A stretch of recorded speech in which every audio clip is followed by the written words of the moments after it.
আউযু বিল্লাহি মিনাশ শাইতানির রাজীম বিসমিল্লাহির রাহমানির রাহিম।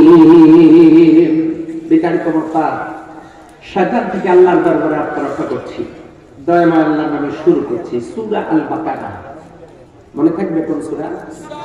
হযরতে আল্লামা ইবনে কাসির তিনি বলেন যে এই আয়াতের ভিতরে 10টি কথা অত্যন্ত তাৎপর্যপূর্ণ, অত্যন্ত গুরুত্বপূর্ণ। এই আয়াতটি যদি কেউ সকালবেলা তেলাওয়াত করে, সকাল থেকে সন্ধ্যা পর্যন্ত তার জন্য একজন ফেরেশতাকে আল্লাহ তাআলা নিযুক্ত করে দেন। সন্ধ্যাবেলাতেও যদি তেলাওয়াত করেন সারা রাতের জন্য ফেরেশতা নিযুক্ত থাকে। এই আয়াত যদি 5 ওয়াক্ত ফরজ সালাতের পরে কেউ পড়ে, এক ফরজ সালাত থেকে আরেক ফরজ সালাত পর্যন্ত এই আয়াতুল কুরসি ওই লোকটাকে এমন ভাবে সেট রাখে, এক সালাতের পরে আয়াতুল কুরসি পড়েছে, আরেক সালাত আসার আগেই লোকটা মারা গেছে, লোকটার ঠিকানা জান্নাত। আমাদের সমাজে এগুলো চালু নেই। আমাদের মসজিদের ইমামদেরও বেতন কম, অত সময়ও নেই। আসসালামু আলাইকুম ওয়া রাহমাতুল্লাহ, আসসালামু আলাইকুম ওয়া রাহমাতুল্লাহ, আল্লাহু আকবার, দোয়া এবং শেষ। ইমামের বেতন কত, তাড়াতাড়ি শেষ করে দেন, কিন্তু সালাম ফিরানোর পরে প্রথম শব্দ আল্লাহু আকবার, সাইয়্যিদ। তারপরের কথা আস্তাগফিরুল্লাহ, আস্তাগফিরুল্লাহ, আস্তাগফিরুল্লাহ। তারপরে আল্লাহুম্মা আনতাস সালাম ওয়া মিনকাস সালাম তাবারাকতা ইয়া যাল জালালি ওয়াল ইকরাম। তারপরে লা ইলাহা ইল্লাল্লাহু ওয়াহদাহু লা শারীকা লাহু লাহুল মুলকু ওয়া লাহুল হামদু ইউহয়ী ওয়া ইউমীতু ওয়া হুয়া আলা কুল্লি শাইইন কাদির। তারপরে সূরা ইখলাস, তারপরে আয়াতুল কুরসি, তারপরে সুবহানাল্লাহ আলহামদুলিল্লাহ ওয়া লা ইলাহা ইল্লাল্লাহু আল্লাহু আকবার। 33 বার 33 বার 33 বার চলতে থাকে। এগুলা কোনোটাই নাই। আসসালামু আলাইকুম ওয়া রাহমাতুল্লাহ, আসসালামু আলাইকুম ওয়া রাহমাতুল্লাহ, আল্লাহু নামে শেষ। আবার ভাইরা 5 ওয়াক্ত ফরজ সালাতের পরে কেউ যদি আয়াতুল কুরসি পড়ে, আল্লাহর নবী বলেছেন সালাত শেষে আয়াতুল কুরসি তার আর জান্নাতের মধ্যে মাঝখানের দেওয়াল হলো মৃত্যু। বুঝেন না? সুবহানাল্লাহ। আয়াতুল কুরসি পড়েছে ফরজ সালাতের পরে, এরপরে জান্নাত, মাঝখানের দেয়াল হলো মৃত্যু। তার মানে মৃত্যুবরণ করার সাথে সাথে লোকটা আল্লাহর জান্নাতে চলে যাবে। জোরে বলেন সুবহানাল্লাহ। আমাদের সমাজে তাবিজ আছে না? আয়াতুল কুরসি পড়ে ফু দেন, তাবিজের দরকার হবে না। সকালবেলা 3 বার সূরা ফালাক, 3 বার সূরা নাস পড়েন, সন্ধ্যাবেলা 3 বার সূরা ফালাক সূরা নাস পড়েন, আপনার তাবিজের দরকার হবে না। অথচ আমাদের সমাজের লোকেরা এগুলো বাদ দিয়ে তাবিজ ঝুলানোটাকে সবচাইতে বড় ইবাদত মনে করছে। নাউযুবিল্লাহি মিন যালিক। কাজেই এটি একটি বরকতপূর্ণ সূরা এবং বরকতপূর্ণ আয়াত, যেটির আলোচনা আমরা করতে যাচ্ছি। এটির মূল প্রধান প্রতিপাদ্য বিষয় কি জানেন? আয়াতুল কুরসি। কুরসি মানে কি জানেন? কুরসি মানে হলো চেয়ার। এই যে আমি যে চেয়ারে আছি, যত সমস্যা তো এই চেয়ার নিয়ে।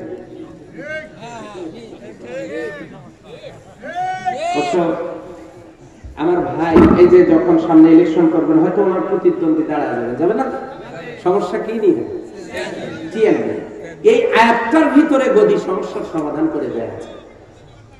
সুবহানাল্লাহ। কাল দুপুরে তাহলে এই আয়াতের আলোচনা শুনলে গদি সমস্যার সমাধান হয়ে যাবে। গদি নিয়ে আর কোনো সমস্যা থাকবে? আস্তে করে বলেন, থাকবে না। এই আয়াতটা শয়তানের ওয়াসওয়াসা থেকে হেফাজত করে। কিভাবে? রাষ্ট্রীয় খেজুর বিতরণ করতেছেন হযরতে আবু হুরায়রা রাদিয়াল্লাহু তাআলা আনহু। আল্লাহর নবী বললেন, আবু হুরায়রা তুমি এই যে কিছু খেজুর হাদিয়া আসছে, তুমি একটু বিতরণ করো। হযরত আবু হুরায়রা রাদিয়াল্লাহু তাআলা আনহু সালাত শেষে মসজিদের সামনে খেজুর বিতরণ করতেছেন একটা পাত্র থেকে। মিস্টার ইবলিস ওরফে শয়তান ওই খেজুরের ভিতরে হাত ঢুকিয়ে দিয়েছে। হযরত আবু হুরায়রা রাদিয়াল্লাহু তাআলা আনহু তার হাতটা ধরেছে। ধরার সাথে সাথে শয়তান বলছে, আল্লাহর রাস্তা আমাকে ছাড়িয়ে দেন। না, তোমাকে তো ছাড়বো না, আমি বিতরণ করতেছি, তুমি হাত ঢুকিয়ে না কেন? আমার ভুল হয়ে গেছে, আল্লাহর রাস্তা মাফ করে দেন, আমি জানি আপনার অবমানের মানুষ, ভুল হয়েছে, মাফ করে দেন। হযরত আবু হুরায়রা রাদিয়াল্লাহু তাআলা আনহু তাকে ছেড়ে দিয়েছেন। আল্লাহর নবী হযরত আবু হুরায়রাকে জিজ্ঞাসা করলেন, ইয়া রাসূল, আল্লাহর নবী জিজ্ঞাসা করলেন, আবু হুরায়রা, খেজুর বিতরণ করার সময় তোমার যে ভান্ডে, তোমার যে পাত্রে হাত দিয়েছিল, তোমার সেই মেহমান কই? হযরত আবু হুরায়রা বলেন, ইয়া রাসূলুল্লাহ, সে আমাকে খুব অনুরোধ করছিল, আমি তাকে ছেড়ে দিয়েছিলাম। আল্লাহর নবী বলেন, ওইটাকে জানো, ওইটাই হলো শয়তান। আরেকদিন খেজুর বিতরণের সময় আবারও হাত দিয়েছে, আবু হুরায়রা ধরে ফেলেছেন। শয়তান বলছে, ভাই ছেড়ে দেন, আপনি তো ভদ্র মানুষ, নরম মনের মানুষ, ছেড়ে দেন, আপনার অনেক সুনাম আছে, আমার আটকায় কি করবেন? হযরত আবু হুরায়রা বলছেন, আজ আর না, কোনোভাবেই ছাড়বো না, তোমাকে আল্লাহর নবীর দরবারে নিয়ে যাবো। এই কথা শোনার সাথে সাথে হযরত আবু হুরায়রার পা জড়িয়ে ধরে শয়তান কান্নাকাটি করা শুরু করেছে। হযরত আবু হুরায়রার হৃদয়ে মায়া লাগছে, ছেড়ে দিয়েছে। আল্লাহর নবী বলেন, কি তোমার মেহমান কই? বলছে, ইয়া রাসূলুল্লাহ, সে বলছে আর কোনোদিন আসবে না। বলছে, ও শয়তান, আবার আসবে। তৃতীয়বারে এরকম খেজুর বিতরণের সময় যখন ওই ভান্ডে হাত দিয়েছে, আবু হুরায়রা বলেছেন, আজ আর নিস্তার নাই, পায়ে পড়লেও মাপ নাই, ক্ষমা চাইলেও কোনো মাপ নাই, কান্নাকাটি করে কোনো লাভ নাই, আমি আল্লাহর নবীর দরবারে তোমাকে নিয়ে যাব। এবারে মিস্টার ইবলিস, বুদ্ধি তো আর কম নাই, বলছে যে আপনার মতো মানুষ যে জ্ঞান পিপাসু, আজ আমি আপনাকে এমন একটা জিনিস শেখাবো, ওইটা যদি আপনি শিখেন, ওইটা যদি আপনি মুখস্থ করতে পারেন, শুধু ওইটা বললেই আমার মতো কেউ আর আপনার কাছে আসতে পারবে না। ওই শর্তে আমি বলবো, যদি আপনি আমাকে ছেড়ে দেন। বলছে হযরত আবু হুরায়রা রাদিয়াল্লাহু তাআলা বলছেন, তুমি আগে বলো, তারপর আমি ছাড়বো। চুক্তি হয়ে গেল।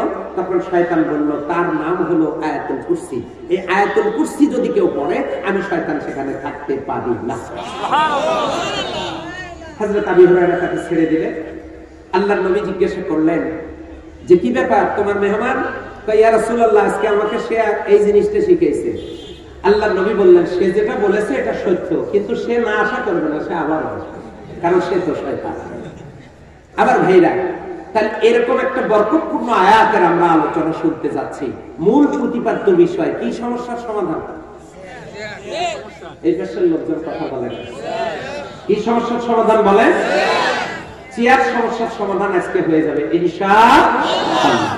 আল্লাহ রাব্বুল আলামিন বলেন, আল্লাহু লা ইলাহা ইল্লা হুয়াল হাইয়ুল কাইয়্যুম।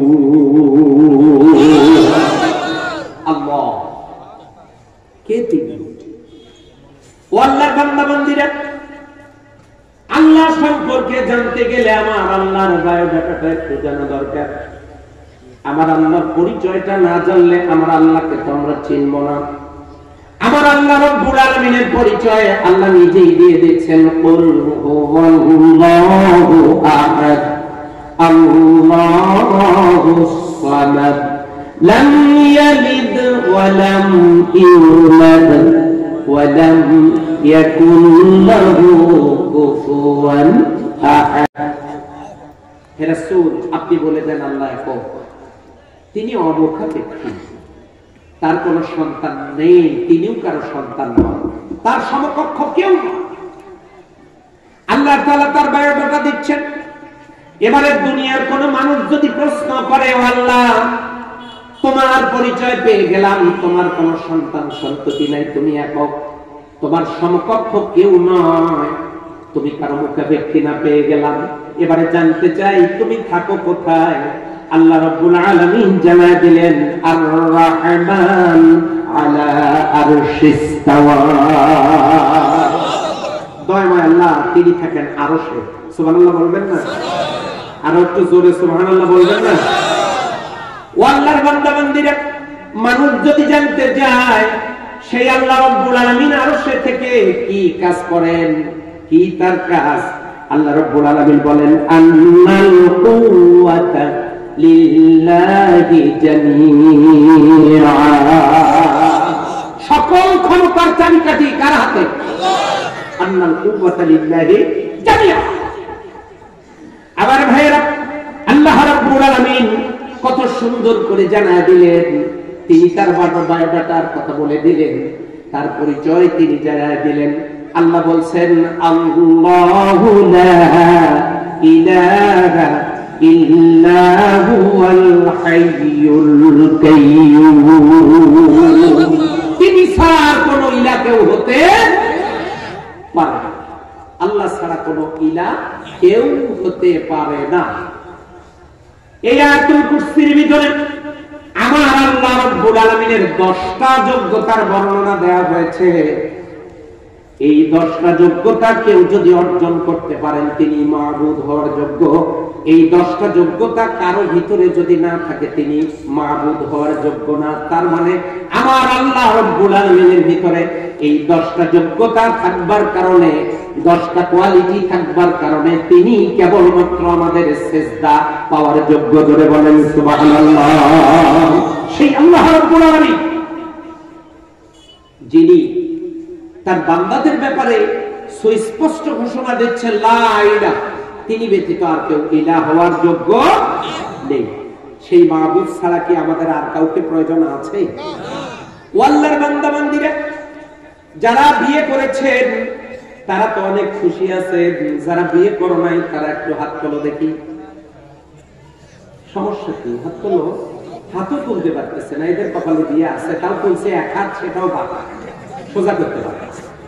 জি, ওদের অনেক কষ্ট আছে, হাত নামাও, ওরা বিয়ে করতে পারে না। যারা বিয়ে করেছেন ভালো করে কান লাগান। আপনার স্ত্রী আপনার কাছে থাকবার পর তিনি যদি বারবার অন্য কোন পুরুষের আলোচনা আপনার কাছে করেন, গুণকীর্তন করেন, কোন পুরুষের ভালো দিকগুলো আপনার কাছে তুলে ধরেন, স্ত্রী আপনার গল্প যদি করে বারবার আরেকজনের, এটা মনে হয় খুব ভালো লাগার কথা নাকি? আপনার স্ত্রী আরেকজনের গল্প করলে যেমন ভালো লাগার কথা না, আরেকজনকে ভালো লাগার কথা বললে যেমন ভালো লাগার কথা না। আমার আল্লাহ রাব্বুল আলামিন দেখতে চান আমার বান্দা আমার ছাড়া শয়তানের গোলামি করলে আমার ভালো লাগে না। তার গোলামি হতে হবে। আওয়াজ দিয়ে বলেন কোন আল্লাহর গোলামি হবে? তিনি স্পষ্ট করে তার বর্ণনা দিয়ে দিচ্ছেন আল্লাহ হাইয়ুল কাইয়্যুম। চিৎকার দিয়ে বলেন সুবহানাল্লাহ। যে আল্লাহ হাই, তার মানে চিরঞ্জীব। আমরা কত অসহায়। তিনি কাইয়্যুম, তিনি প্রতিষ্ঠিত। আমরা কত অসহায়। তিনি হায়াতের মালিক, তিনি মৌতের মালিক, তিনি চিরঞ্জীব শাশ্বত সত্তা। আমরা মরে যাব, সকল প্রাণী মরে যাবে। কুল্লু নাফসিন যায়কাতুল মাউত, সকল প্রাণী মৃত্যুবরণ করবে, মৃত্যুর স্বাদ গ্রহণ করবে। কিন্তু আমার আল্লাহ রাব্বুল আলামিন চিরঞ্জীব শাশ্বত সত্তা। তিনি যেমন ছিলেন তেমনই আছেন, তিনি অনন্তকাল তেমনই থাকবেন। জোরে বলেন কথা ঠিক না ঠিক? তিনি আছেন, তিনি ছিলেন, আছেন, তিনি থাকবেন, তিনি হয়। আর আমরা তার কাছে কত অসহায়, কত অযোগ্য। আমরা 2 বার পাতলা পায়খানা, 1 বার বমি। আর কোনো খবর আছে? স্ত্রী ধরাধরি করে বাড়িতে নিয়ে যাবে, জিজ্ঞাসা করবে শেফালির বাবা তোমার কি হইল? স্বামী বলবে মা তুই বুঝবি না। আর কোনো খবর আছে? বলে। সম্মানিত ভাইরা, আমার চিরঞ্জীব শাশ্বত সত্তা তিনি, যিনি হাই, তিনি এমন একজন মাবুদ। তিনি যদি চিরঞ্জীব না হতেন, এই বিশাল সাম্রাজ্য পরিচালনা করা তার জন্য কোনো উপায় ছিল না। কথা বলেন ঠিক কিনা? তিনি নিজে প্রতিষ্ঠিত, তিনি মানুষকে জীবন দেন, তিনি জীবিত রাখেন, তিনি নিজে প্রতিষ্ঠিত, অন্যকেও তিনি প্রতিষ্ঠিত করেন। আমার আল্লাহ রাব্বুল আলামিন তিনি বলছেন হুয়াল হাইয়ুল কাইয়্যুম, তিনি চিরঞ্জীব শাশ্বত সত্তা। 3 নম্বরে আল্লাহ বলছেন লা তাআখুযুহু সিনাতুন ওয়ালা নাওম। আল্লাহু আকবার বলবেন না? তাকে ঘুম আর তন্দ্রা কখনো স্পর্শ করে না। ঘুম হলো 3 প্রকার। মনে থাকবে কয় প্রকার? একটা হলো নুয়াস, এটা প্রথমে মাথায় আসে। প্রথমটা হলো নুয়াস, এটা আসে মাথায়। যখন মাথায় আসে কিছুক্ষণ পর পর কি তো লাগে, কেমন কেমন একটু লাগে, এটা হলো নুয়াস। 2 নম্বরে হলো সিনা, এইটা আসে চোখ থেকে, চোখ থেকে আসে, চোখ বন্ধ হয়। যখন ইমাম খুতবা দেয় তখন দেখবেন ঘুমের ঠেলায় দ্বিতীয় কাতার থেকে প্রথম কাতারে যায়। ইমাম যদি জিজ্ঞাসা করে আপনি এইরকম করেন কেন, হুজুর সামনের জায়গায় গ্রহণ করলাম, আসলে তো ঘুমাইছে। কথা বলে ঠিক কিনা? ঘুম চোখ যখন আসে, চোখে আসে তখন শুধু 19-20 করতে থাকে। কোথায় একটু ঘুমানোর জায়গা পাওয়া যায়? ঘুমের 3 নাম্বার যেটা, সেটা হলো নাউমুস সাকিন। তার মানে হলো অন্তঃকরণ থেকে যে ঘুমটা আসে তখন আর কিছুই মানে না। চেয়ারে থাকলে ঘুম, গাছে হেলান দিয়ে ঘুম, এরপরে গাড়ির সিটে থাকলে ঘুম, কোন একটু জায়গা পাইলে কোন রকম মাথাটা গুজাই দিয়ে ঘুম। কথা বলেন ঠিক কিনা? এই ঘুম, মানুষ তো ঘুমায়। এই ঘুম যদি আল্লাহ রাব্বুল আলামিন ঘুমাতো তাহলে কিছুই সম্ভব ছিল না। আল্লাহ তাআলা জানায় দিলেন লা তাখুযুহু সিনাতুন ওয়ালা নাওম, তিনি তন্দ্রা এবং ঘুম তারে স্পর্শ করে না। আমার গাড়ির ড্রাইভার যদি আজকে যাওয়ার সময় ঘুমায়, আমার কপালে কি বাড়ি যাওয়া আছে? কবরস্থান পর্যন্ত যাওয়া লাগতে পারে। কথা বলেন ঠিক কিনা? তাহলে আমরা ঘুমাই। হযরত মূসা আলাইহিস সালাম জিবরিল আমিনকে ডেকে বললেন, ভাই জিবরিল আমিন, একটা কিউরিসিটি আমার ভিতরে, আল্লাহ না ঘুমায় থাকেন কেমন? হযরত জিবরিল আমিনকে আল্লাহ জানায় দিলেন, জিজ্ঞাসা করুন তো, তার কি বিশ্বাস হয় না? হযরত জিবরিল আমিন বলেন, আপনার কি বিশ্বাস হয় না? হযরত মূসা আলাইহিস সালাম তিনি বলেন, বিশ্বাস তো হয়, কিন্তু দেখা এক জিনিস, বিশ্বাস হলো আর এক জিনিস। আমি একটু দেখতাম আল্লাহ রাব্বুল আলামিন না ঘুমায়া কেমনে থাকে।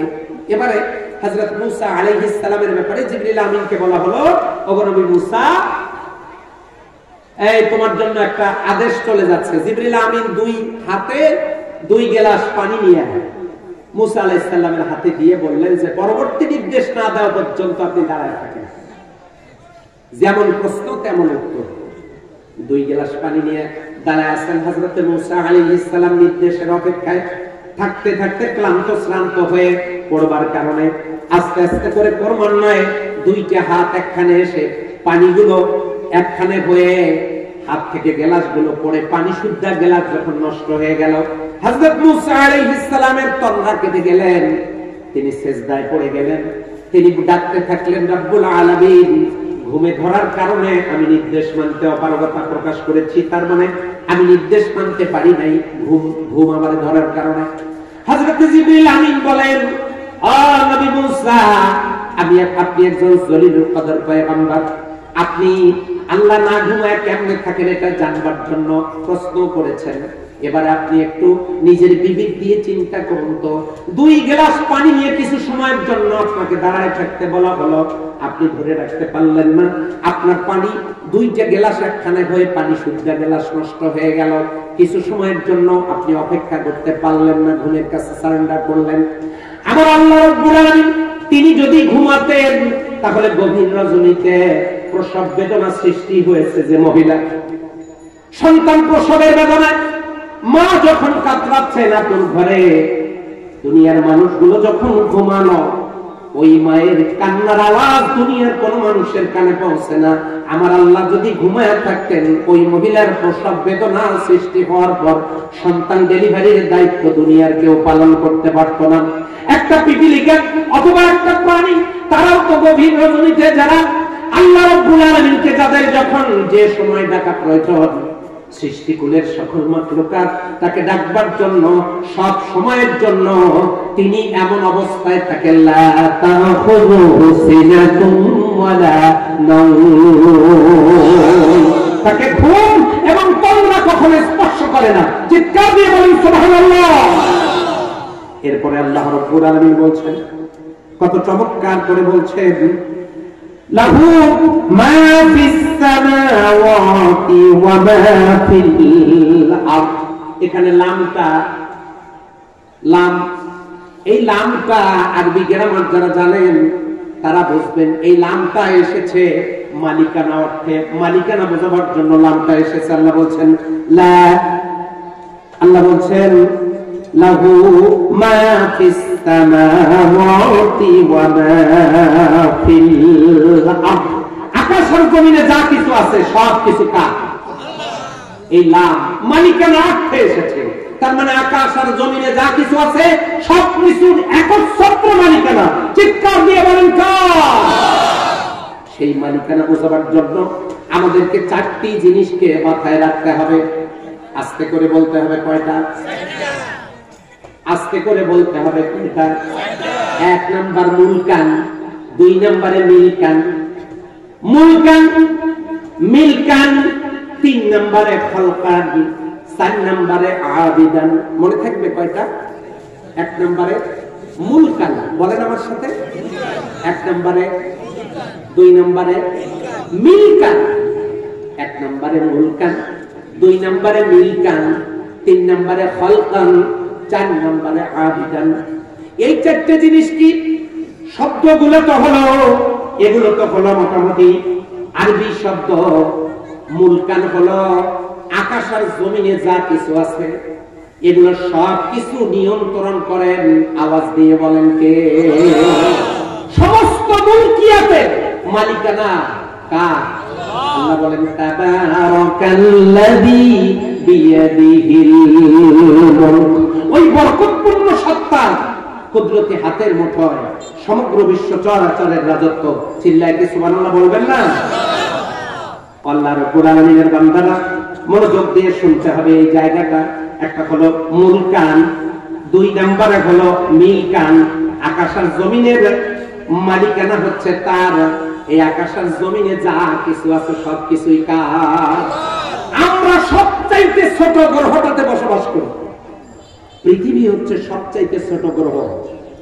যে হুজুর এটা আবার ছোট কেমনে? একটুখানি আপনাদেরকে বুঝাই। যাদের বাড়িতে মাটির ঘর আছে এবং ছাদ আছে, এই মাটির ঘরের ছাদের দরজা দিয়া, ওই দরজাটা দিয়ে চাল একটুখানি দেখা যায় কিনা? চাল চাল ঘরের চালাটা একটু দেখা যায় না, যায় না?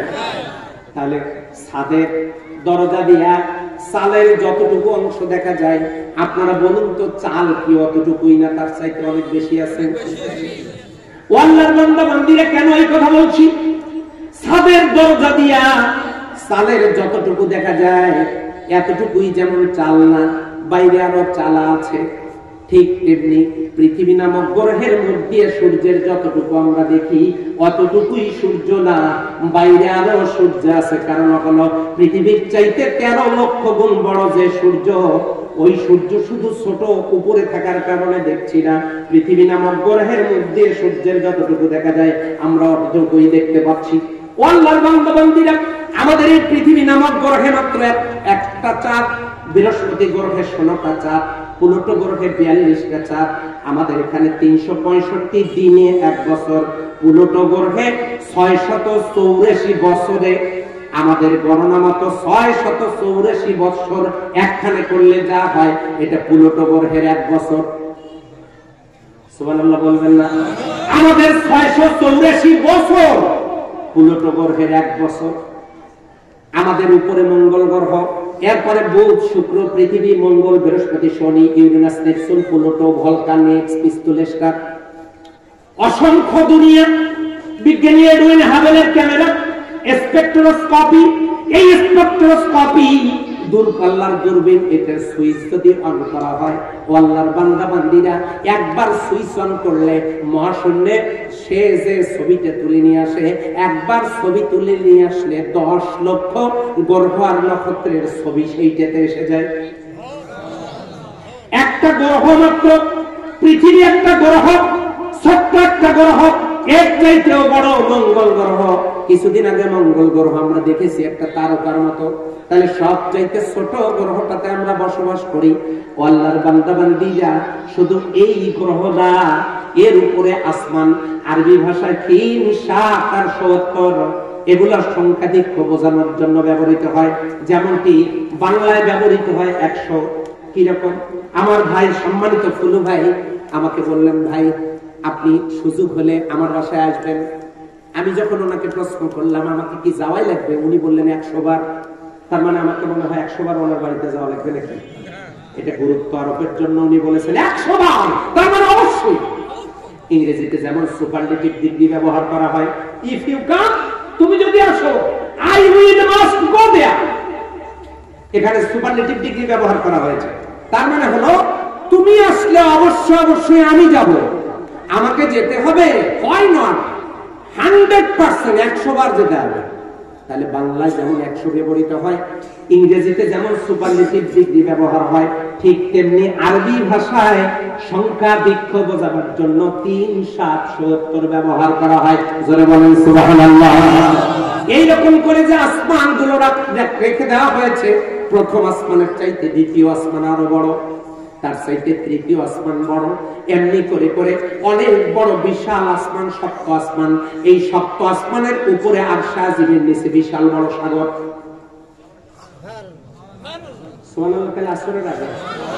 আমি সময় বাড়াই দিচ্ছি যাতে তারপরেও একটু আওয়াজ বাড়ায়। সেই সাগরে সম্মানিত ভাইরা, আল্লাহ রাব্বুল আলামিনের সে আরশটাকে বহন করছেন যে ফেরেশতারা, সেই সাগরের দৈর্ঘ্যটা কত শুধু এতটুকু বলি আপনাদেরকে, সেটা হলো আসমান থেকে জমিন পর্যন্ত যত দূরত্ব, এটাকে হাদিসের ভাষায় বলা হয়েছে এক আসমান থেকে আর এক আসমানের দূরত্ব 500 বছরের রাস্তা। কয় বছর? এটা তো মনে হয় ভ্যান নিয়ে গেলে 500 বছর, হ্যাঁ, সাইকেল, মোটরসাইকেল, হেলিকপ্টার, তাহলে 500 বছর কি দিয়া? এই 500 বছর হলো দেখতে হবে উপর থেকে কি এসেছে। উপর থেকে যা এসেছে সেটার গতিতে 500 বছর। উপর থেকে এসেছে আলো, লাইট ইয়ার, তার মানে আলোকবর্ষ। আলো প্রতি সেকেন্ড 1,86,000 মাইল। এইটা যদি 60 দিয়ে গুণন করা হয় হবে 1 মিনিট। যা হইল সেইটাকে আবার 60 দিয়ে গুণন করলে হবে 1 ঘন্টা। যা হইল সেটাকে আবার 24 দিয়ে গুণন করলে হবে 1 দিন। আল্লাহর বান্দার সেটা যা হলো সেটাকে আবার 30 দিয়ে গুণন করলে হবে 1 মাস। 365 দিয়ে গুণন করলে হবে 1 বছর। এইটা 1 বছর 2 বছর না, যা হইল সেটাকে 500 দিয়ে গুণন করলে যা হবে সেইটা হলো লাইট ইয়ার। এক আসমান থেকে আর এক আসমানের দূরত্ব 500 বছরের রাস্তা। জোরে বলেন সুবহানাল্লাহ। এই 500 বছরের রাস্তা, এই 500 বছরের রাস্তা যত হিসাব আমি দিলাম, দুনিয়ার কোন কম্পিউটারের হিসাব বের করা সম্ভব না। আল্লাহর বান্দা বান্দীরা, এত দূরত্ব যে রাস্তা, মহাশূন্য সপ্তম আসমানের পরে আরশ আজিমের নিচে যে সমুদ্র, এই সমুদ্রের গভীরতা, পানির গভীরতা হলো এত বুলন পানি। এক আসমান থেকে আর এক আসমান, অথবা এই আসমান থেকে জমিনের দূরত্ব যত দূর, ওই সমুদ্রের মধ্যে পানির গভীরতা অত দূর। সেই সমুদ্রের মধ্যে ফেরেশতারা নিঃসন্দেহে পানির মধ্যে ডুব দিয়ে আছে মনে হয়। আর যারা বহন করতেছে তারা কি দাঁড়ায় না ডুবে আছে? দাঁড়ায় আছে। তাহলে সে আরো বহনকারী ফেরেশতাদের পানিগুলো নিশ্চয়ই গলা পর্যন্ত, না হলে মাথা পর্যন্ত তো বটেই নাকি? আবার ভাইরা, ওই আরশ যে ফেরেশতারা বহন করতেছে, ওই সমুদ্রের পানিগুলো পর্যন্ত এখনো পর্যন্ত তাদের হাঁটু পর্যন্ত পৌঁছে নাই। সুবহানাল্লাহ, থাক নাকি? সেই ফেরেশতারা আরশ বহন করছে, সেই আরশ আজিমের আমার আল্লাহ রাব্বুল আলামিন তিনি সেখানে বসে রাজ্য পরিচালনা করছেন। সেই মাবুদ বলতেছেন, আল্লাহ তাআলা বলেন, তাবারাকাল্লাযী বিয়াদিহিল মুলক। ওই বরকতপূর্ণ সত্তার হাতে, কুদরতি হাতে সমগ্র বিশ্ব চরাচরের রাজত্ব। তার ক্ষমতা আছে না নাই? কেমন ক্ষমতা আছে? করোনার কারণে একটু কমছে মনে হয়, হ্যাঁ। রংপুর 33, এটা কত নম্বর ওয়ার্ড? এইটা 13 নম্বর ওয়ার্ড। কাউন্সিলর এখানে উপস্থিত আছেন, খুব শক্তিশালী মানুষ। যুবকেরা এখানে আছেন না? না, একটু হাত তুলে তাকবীর দিয়ে দেখেন কারা যুবক। এতগুলো যুবক এখানে থাকার পরে সামান্য একটু জায়গায় সামিয়ানা লটকাবে। এই সামিয়ানাটা লটকাতে গিয়ে পাশে বাঁশ দিয়েছেন, দাঁড় করায় রেখেছেন। এ পাশেও বাঁশ দিয়েছেন, দিচ্ছেন না দেন নাই? কত বাঁশ না, মনে হয় বাঁশ নাই, আছে। তাহলে কাপড়ের একটু সামিয়ানা লটকাইছেন, এত বাঁশ, এত রশি দিয়া। এত যুবক হাত তুললেন আপনারা, কিসের যুবক? যুবক থেকে পদত্যাগ করা দরকার। এইটুকু সামিয়ানা লটকাতে গিয়ে এত বাঁশ লাগাইলেন, এত রশি লাগাইলেন কেন? সকালবেলা ধরে তো একটু ছাড়ি দিলে আটকার কথা। এত যুবক আছেন, সম্মানিত অনারেবল কাউন্সিলরের নেতৃত্বে, আপনারা কেন এটা করতে পারলেন না? এতটুকু সামিয়ানা লটকালেন, এত বাঁশের প্রয়োজন হলো। অথচ আমরা এত যুবক এখানে আছি, বাস ছাড়া সামিয়ানা লটকাতে পারলাম না, অথচ আমরাই বলি সকল ক্ষমতার উৎস হলো মানুষ। হ্যাঁ, সকল ক্ষমতার উৎস মানুষ, কথা বলেন ঠিক কিনা? মানুষ সকল ক্ষমতার উৎস, অথচ একটা সামিয়ানা বাস ছাড়া লটকাতে পারে না। আকাশের দিকে তাকায় দেখেন, সমগ্র বিশ্ব চলাচলে আমার আল্লাহ রাব্বুল আলামিন এমন এক আসমান দাঁড় করা রেখেছেন, তামাম পৃথিবীর কোন জায়গায় আমার আল্লাহ একটা খুঁটি ব্যবহার করেন নাই। সুবহানাল্লাহ বলবেন না? এবারে চিৎকার দিয়ে বলুন, সকল ক্ষমতার মালিক কে? সকল ক্ষমতার উৎস কে? সকল ক্ষমতার উৎস আল্লাহ। এটা মানতে চায় না এক শ্রেণীর কুলাঙ্গার নাস্তিক, কথা বলেন ঠিক কিনা? মানতে চায় না। তারা কি বলে? তারা বলে unseen is nothing, অদৃশ্য বস্তুর অস্তিত্ব নাই, সুতরাং there is no God, আল্লাহ বলতে কিচ্ছু নাই। আবার ভাইরা, আগামীকালকে রাস্তার ধারে যদি আপনারা এতগুলো গোবর পড়ে থাকতে দেখেন, তাহলে তো নিশ্চয়ই আপনারা বলবেন সকালবেলা ফজরের আগে আগে হেলিকপ্টারে করে গোবর ফেলায় গেছে। এটাই তো বলবেন নাকি? হ্যাঁ, নাকি বলবেন এই দিক দিয়ে কি গেছে? কেমনে বুঝলেন? আচ্ছা, গোবর দেখলেন, এই গোবর দেখার কারণে আপনি যদি গরুর অস্তিত্ব পান, গোবর দেখে যদি গরুর অস্তিত্ব আপনি পান, ও আল্লাহর বান্দা বান্দিরা, কাল সকালবেলা যদি মাঠের এই কর্নারে আপনি ধোঁয়া উঠতে দেখেন, আমি আপনাদেরকে গ্যারান্টি দিয়ে বলতে পারি সেখানে আগুন নাই। বলেন আগুন নাই? আছে। বুঝলেন কেমনে? আমি তো ধোঁয়ার কথা বলেছি। তাহলে ধোঁয়া আছে যেখানে, কথা বলে না, কোন জায়গায় আসলাম? পাশে কবরস্থান আছে। আমার তো মনে হয় খুব দুর্বল হয়ে পড়েছেন আপনারা। ধোঁয়া আছে যেখানে, গোবর আছে যেখানে। গরু গোবর দেখে যদি গরুর অস্তিত্ব পান, ধোঁয়া দেখে যদি আগুনের অস্তিত্ব পান, ফুলের সৌরভ আছে দেখতে হয় না যদি বিশ্বাস করেন, দুর্গন্ধ আছে বিশ্বাস করেন যদি না দেখেও, বাতাস আসে না দেখেও যদি বিশ্বাস করেন, আজকে যে বুধবার এটাও যদি না দেখে বিশ্বাস করতে পারেন, 2021 সাল চলতেছে, এটা বুঝি আপনারা দেখেছেন? এটাও না দেখে যদি বিশ্বাস করতে পারেন, গায়ের জ্বর যদি না দেখে বিশ্বাস করতে পারেন, ভূমিকম্প যদি না দেখে বিশ্বাস করতে পারেন, হায়াত মউত যদি না দেখে বিশ্বাস করতে পারেন, এরপরে আপনি যে মায়ের পেট থেকে এসেছেন, আপনার বাবাকে তো আপনি নিজ চোখে কখনো দেখেন নাই, আপনার মা আপনার বাবার পরিচয় দিয়েছে, সেটাও যদি আপনি না দেখে শুনে বিশ্বাস করতে পারেন, এত কিছু যদি আপনি না দেখে শুনে বিশ্বাস করতে পারেন, তামাম পৃথিবীতে যার 4 জনে হিরণে গোটা বিশ্ব জাহান নিয়ন্ত্রিত হচ্ছে, এর একজন চালকের দরকার। আওয়াজ দিয়ে বলেন তো আছে বাড়াই, জোরে সরে বলতে হবে আওয়াজ দিয়া, সেই চালকের নাম জোরে বলেন কি? তাহলে সেই আল্লাহ আছে বাড়াই, সকল ক্ষমতা। আবার ভাইরা, এই জন্য এটা হলো মূল কান।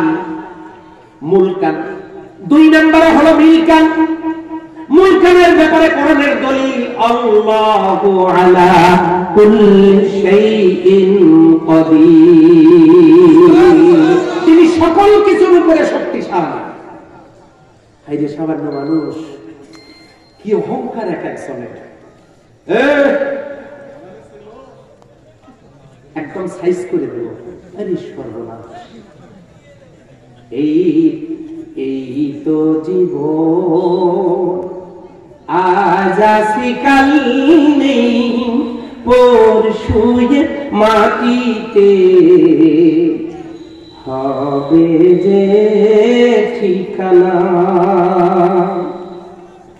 এই তো জীবন, আজ আসি কাল নেই, পরশুয়ে মাটিতে হবে যে ঠিকানা। কত আশার ভালো বাসা দিয়ে সুন্দর হয় জীবন, সব কিছু নিঃশেষ করে দিয়ে যায় নিঠুর মরণ।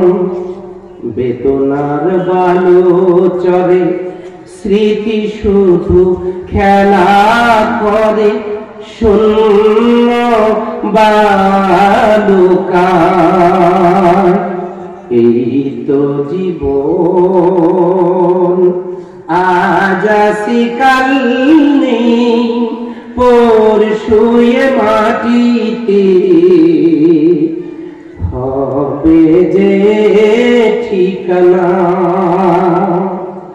সুখের প্রদীপ জেলে বেঁধেছিলে যে ঘর, তুমি একদিন সেই দীপ নিভে যাবে, আধারের ঘর হবে রবে চিরদিন।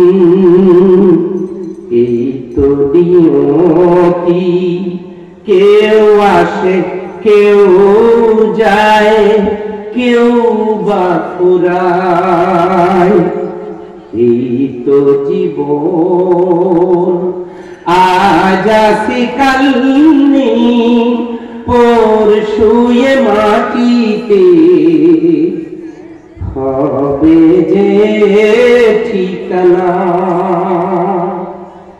হবে যে ঠিকানা। কথা বলে ঠিক কিনা? এই যদি হয় জীবন, তার কিসের অহংকার? যার চারজনে হিরণে গোটা বিশ্বজাহান নিয়ন্ত্রিত হচ্ছে। 1930 সালে আটলান্টিকের বুকে টাইটানিক 6500-এর উপর যাত্রী নিয়ে টাইটানিক রওনা করেছে। ফিলিপস চালক যে সে নাবিকদেরকে ডাক দিয়ে বলল, হে নাবিকেরা, তোমরা জাহাজের ভিতরে খোঁজ নাও। এত বড় জাহাজ, 6 ইঞ্চি পুরো ইস্পাত নির্মিত যে জাহাজ, সেই জাহাজে 6500-এর উপর যাত্রী, ভিতরে বাজার করার মহানগরী, ফুটবল খেলার মাঠ, বিশাল বড় জায়গা, অথচ এখানে এত লোক থাকার পরেও কোনো আওয়াজ নাই। যাত্রীরা কি সব ঘুমিয়ে গেল নাকি? যাত্রীদেরকে বলে দাও তারা আনন্দ করুক, ফুর্তি করুক। পৃথিবীতে এমন কোন শক্তি নাই টাইটানিকের কোনো ক্ষতি করতে পারে। এই কথাটা কার পছন্দ হলো না? যদি বলেন, টাইটানিক রওনা করেছে আটলান্টিকের বুক চিরে। আটলান্টিকের মাঝামাঝিতে যখন টাইটানিক, তখন জাহাজ তার থরথর করে কেঁপে উঠল। ফিলিপস বলল নাবিকদেরকে, পরীক্ষা নিরীক্ষা করে দেখো তো জাহাজটা কাঁপলো কেন? পরীক্ষা করে দেখা গেল বিশাল এক তুষারখণ্ড, বরফ জমে তুষারখণ্ড সাগরের ভিতরে, সেই তুষারখণ্ডের সাথে টাইটানিকের ধাক্কা লেগেছে। ফিলিপস অট্টহাসিতে ফেটে পড়ল, হা হা, কি হবে? এই জাহাজের তুষারখণ্ডের সাথে ধাক্কা লেগেছে, তো টাইটানিকের হবেটা কি? নাবিকেরা বলল, স্যার, স্যাড নিউজ, এই তুষারখণ্ডের সাথে ধাক্কা লেগে টাইটানিকের তলাটা ফেটে গেছে, নিচ থেকে স্যালো মেশিনের মতো পানি ঢুকতেছে ভিতরে। সঙ্গে সঙ্গে ইথারে আওয়াজ হলো, গোটা পৃথিবীতে সাহায্যকারী সংস্থাকে আসো, আটলান্টিকে পাঠাও। পানামা, রাশিয়া, জার্মানি থেকে গোটা পৃথিবী থেকে সাহায্য চাওয়া হলো।